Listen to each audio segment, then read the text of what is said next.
October 14, 2023, 2:15 a.m. A GoPro strapped to a Hadza hunter records the last 47 seconds of footage ever recovered from the Yaeda Valley. What it captures is not a lion, not a hyena, but something that moves between heartbeats, something that leaves no tracks, no blood trail, only silence.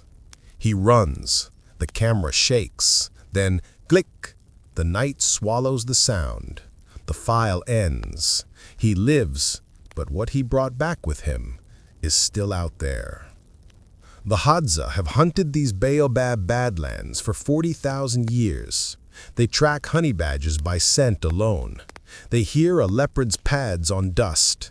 They know every crack in every termite mound, every shift in the wind that carries the smell of rain 3 days away. Their children learn to throw a bow before they learn to walk. Their elders can read the stars like a map drawn in fire. This is a people who have outlasted empires without ever building one. And yet, in late 2023, the animals stopped making noise. The night forgot how to breathe. It began with the small things. A honey-guide bird frozen mid-call, wings locked open like a broken kite. A troop of vervet monkeys perched on a sausage tree, mouths wide in silent alarm, eyes fixed on something the drone camera could not see. The insects vanished from the air, no cicadas, no crickets. Even the wind seemed to hold its tongue. The Hadza noticed, they always notice, but this was different. This was not drought, this was not migration, this was the valley holding its breath. 3 moons before the attack, the elders gathered under the oldest baobab, a tree so ancient its trunk had split into 3 hollow mouths.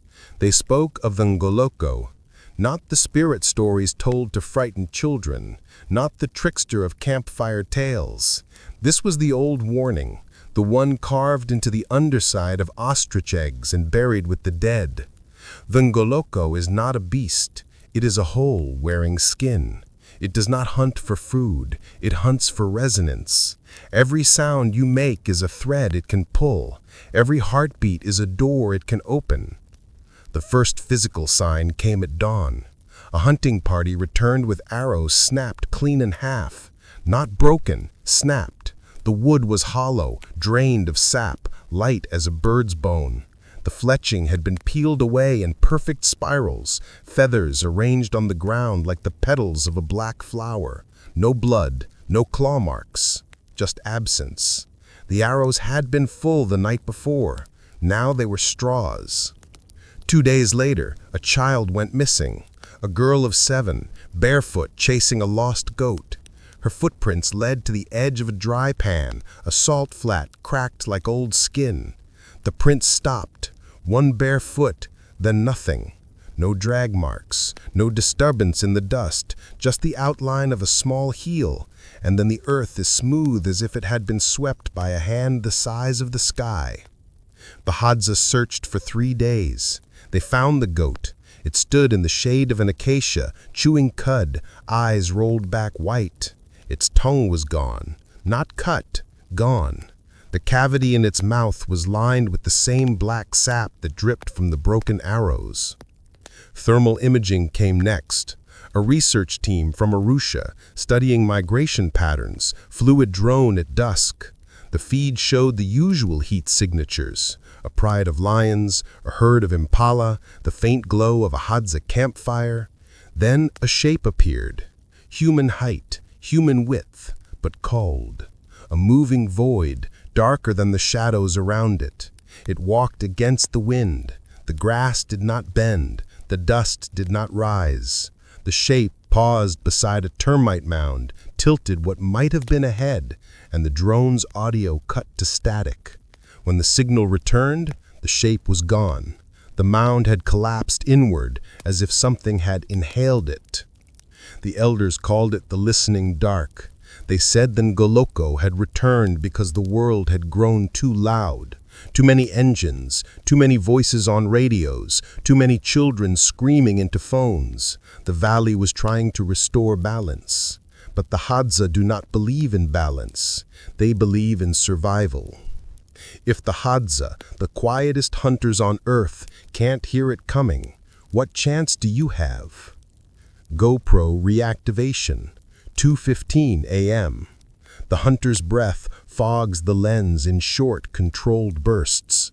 He moves like a shadow himself, bow unstrung, arrows tipped with poison from the desert rose. He is tracking a honey trail, a line of golden droplets laid by a child to lure it into the open. The bait is not the honey. The bait is the sound of his own pulse. He knows this. He walks anyway. The valley is a bowl of black glass. The stars are sharp enough to cut. His heartbeat is the only rhythm, a slow drum in his ears. Every footstep lands with a delayed echo, as if the ground is repeating him half a second too late. He stops, listens. Nothing. Then the baobab 20 feet ahead bends, not in the wind. The tree itself folds, bark rippling like water disturbed by a stone. Something unfolds from the hollow trunk, 8 feet tall, bone thin, skin like burnt velvet stretched over a frame of whispers. No face, just a vertical slit, wet and shining, that inhales the starlight. It steps. No sound. The grass flattens in a perfect spiral, clockwise, as if a hand the size of a wagon wheel pressed down and twisted. The hunter raises his bow. The string does not creak. The arrow does not leave the quiver. The slit widens. The air thickens. He screams. The sound is there, in his throat, in his chest, but it never reaches the night. It is swallowed mid-syllable, raced like chalk from a board. The camera jerks. The lens cracks. Black. He stumbles into camp at dawn. His lips are sewn shut with black vine, thorns still embedded in the flesh. His eyes are milk white, pupils blown wide. He collapses beside the fire and claws at the dirt with shaking fingers. He draws a stick figure, a circle for a head, a line for a body, and where the mouth should be, a hole, a perfect circle, deep as a well. The elders do not speak. They know. Forensic reconstruction begins at first light. No blood on his skin, no wounds on his body. But when they pry open his mouth, the cavity is empty. Tongue gone, vocal cords gone, not cut, not torn, vacuumed out, as if something reached in and pulled the sound itself from his throat. The black vine dissolves in sunlight, leaving no trace. His eyes clear by noon. He cannot speak, but he can hear, and what he hears is the valley breathing again. The Ngoloko does not eat flesh. It steals resonance. Every sound you ever made, every laugh, every cry, every prayer whispered in the dark, it collects them. It wears them like camouflage. It walks in the echo of your own voice. It knows the rhythm of your heart because it has stolen the drum. They took his voice, but the Hadza gave it teeth. War counsel by firelight. The oldest woman, her face a map of every drought the valley ever endured, speaks first. She tells of the Baobab Protocol, a ritual older than the hills. To kill what has no sound, you give it too much. You overload the silence. You make the night scream until it bursts. 100 Hadza form a circle 1 kilometer wide. Men, women, children old enough to hold a gourd. Each carries a nara gourd, hollowed and sealed, filled with fermenting baobab fruit and scorpion venom milked from the fat-tailed devils that live under the rocks.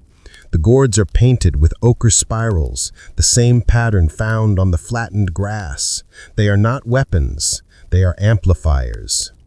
The chant begins at moonrise, 1 syllable per heartbeat, a low hum that starts in the chest and rises through the throat. Ha, da, zu, ha, da, zu. The rhythm is slow, deliberate, the pace of a sleeping lion. The Ngoloko is drawn to pattern. It cannot resist the promise of new resonance. The circle tightens, the chant accelerates, the gourds begin to sweat, the venom inside bubbles, the sound builds, not louder, deeper, a pressure behind the eyes, a weight on the lungs. Then Goloko materializes in the center of the circle. It does not walk in, it is simply there, unfolding from the dark like a nightmare remembering its own shape. The slit mouth opens wider, wider until it is a vertical wound in the night. The chant reaches 140 decibels, the human threshold of pain. Eardrums rattle, teeth ache. The children drop to their knees but do not stop. The gourds shatter in unison. Venom mist blooms thick as smoke, sweet as rotting fruit. Then Goloko convulses. Its body folds in on itself, limbs twisting into impossible angles. The slit mouth tries to drink the sound, the poison, the pain. It cannot. The resonance is too much. The silence cracks.